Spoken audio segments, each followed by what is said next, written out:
and vice versa. Gervonta Davis can get on pay-per-view, but it doesn't necessarily mean that he's selling hundreds and hundreds of thousands of homes. I know the numbers. I know what they are. I know that they're not past 100,000. I know that for a fact. So does he want to continue fighting on the low-level pay-per-views, or does he want to create a mega event with a Ryan Garcia?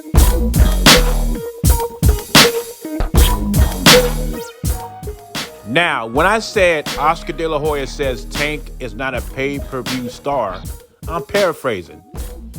Because what he said was, just because Tank's on pay-per-view does not mean he's selling. And he says, I see the numbers. He does 100K. Now, what did we say about Terrence Crawford when he sold 100K on pay-per-view?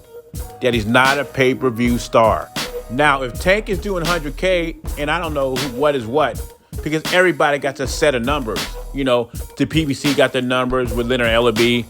Oscar got his. And what numbers I really go by, I'm not saying they're true or not, is Rick Glazer, because he does not have a dog in a fight. But if that is true, those are Terrence Crawford pay-per-view numbers. I know he didn't do 1 million buys fighting Rolly.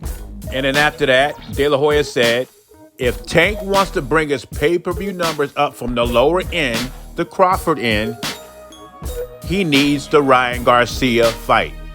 And of course, after that, Leonard Ellerbe went tweet happy. He says Tank and Ryan are not equal. Tank is definitely the A side, and I agree with that. And another thing I agree with Oscar about, I don't agree with Oscar and Leonard Ellerbe a lot, but they are right. Both guys will want this fight, and this fight can be made. But I think the sticking point to these fights are the networks. Sort of like the Jamal Charlo and the Magia fight. Both guys wanted to fight, it seemed, but the networks got in the way. On the PBC side, they don't want to travel. If you're going to fight a PBC fighter, you got to fight them in their backyard. I mean, even the cash cow of boxing, Canelo, had to fight Caleb Plant in his backyard. So I don't think it's going to be any different than Ryan Garcia. And I don't think Ryan Garcia minds traveling. I think his promoter wants his own involved, like the Magia fight. Remember, the PBC and Golden Boy used to be boyfriend and girlfriend. And it was a nasty breakup. And for that reason, I don't think they could ever do business together. I hope I'm wrong. I hope this fight happens.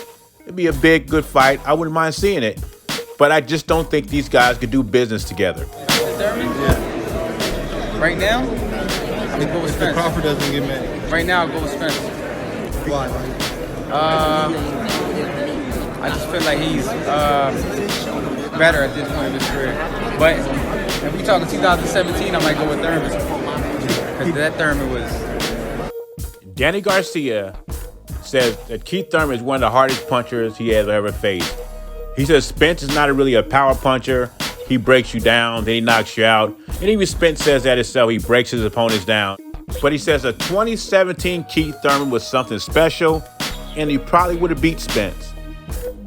The reason they're asking these questions is because if they can't come to agreement with Crawford, which will be a shame, most people feel this is the fight next for Errol Spence, even though Errol Spence is denying it, and he says he will never fight Keith Thurman. To Errol Spence, never say never. Anyway, leave your thoughts and comments below. Jay Beezy, I'm gone.